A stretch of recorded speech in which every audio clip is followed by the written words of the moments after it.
اسلام آباد میں جج کی بیوی کے رضوانہ پر تشدد کا واقعہ ابھی تھما نہیں تھا کہ کم سن ملازمہ پر تشدد کا ایک اور واقعہ منظر عام پر آ گیا۔ سندھ کے شہر رانی پور میں کم سن گھریلو ملازمہ فاطمہ پر زیادتی اور تشدد کے بعد قتل کو دبانے کی بھرپور کوشش کی گئی، مگر واقعے کی دردناک فوٹیج نے پیر حویلی کا بھانڈا پھوڑ دیا۔ مرکزی ملزم اسد شاہ کو 4 روزہ ریمانڈ پر اور ان کی بیوی کو بھی گرفتار کر لیا۔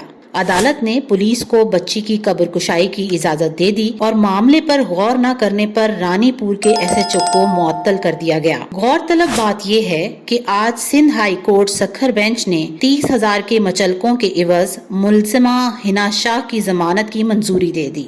فاطمہ کی والدہ کا کہنا ہے کہ فاطمہ کی طبعی موت کا بیان دوسری بچیوں کے وہاں موجود ہونے کی وجہ سے دیا، جبکہ فاطمہ کی گردن پر نشانات اور بازو ٹوٹا ہوا تھا۔ فاطمہ کی کزن اجالا جو کہ اسی حویلی میں ملازمہ ہے، اس کا کہنا ہے کہ حنا شاہ ملازمین پر تشدد کرتی ہے اور کئی بار اسے بھی تشدد کا نشانہ بنا چکی ہے۔